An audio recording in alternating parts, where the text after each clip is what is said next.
गंबट में Simra public college जे शागिर्दन ऐं संदन वालदेन ॿारनि ते उस्तादनि जे तशद्दुद ऐं खेनि सहूलियतूं न मिलण ते इंतिज़ामिया ख़िलाफ़ एहतिजाज कयो। एहतिजाज दौरान सिंध टीवी न्यूज़ सां ॻाल्हाईंदे शागिर्दनि जो चवणु हो त खेनि उस्तादनि तरफ़ां बदतरीन तशद्दुद जो निशानो बणायो पियो वञे, खेनि के बि सहूलियतूं न पियूं मिलनि, वेतर खान सफ़ाई कराई वञे थी। समरा वारा ॿारनि खां गंद था खणाइनि, नंढड़ा मासूम ॿार उन्हनि खां गंद था खणाइनि, न ॿार नंढड़ा आहिनि वॉश में था वञनि, न त पटे वाट रखी था उन्हनि खे वॉश करे, या उहे ॿारनि सख़्ती कई अथनि ॾाढो, या पाणी गिलास साफ़ न आहिनि पाणी में दरिया में आङुरियूं विझी उन दरियूं बंदि करायूं, इहे हिननि खे ॾाढो मारो सॼो रत जो निशान ॾबी विया मुंहं ते।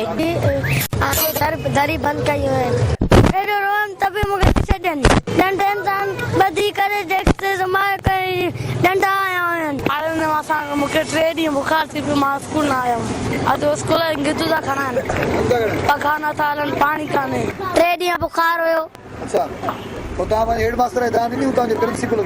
सिंध टीवी न्यूज़ सां वीचार वंडींदे शागिर्दनि जे वालिदेन जो चवणु हो त घटि पघार ते रखियल गैर तजुर्बेकार उस्ताद ॿारनि ते सख़्त तशद्दुद कनि था, जंहिं करे शागिर्द ज़हनी दबाव जो शिकार आहिनि। समरा कॉलेज बेसिकली हिननि खे मास्तरनि खे ट्रेनिंग ई न ॾिनी वई आहे असल में त ॿार सां कहिड़ो सलूक करिणो आहे। मास्तरनि खे जेके 3-3 हज़ार पघार ते मास्तर रखिया विया आहिनि उन्हनि खे कहिड़ी ख़बर मासूमनि खे त उन्हनि खे जेको आहे छा ॿारनि सां कहिड़े तरीक़े सां हलिजे।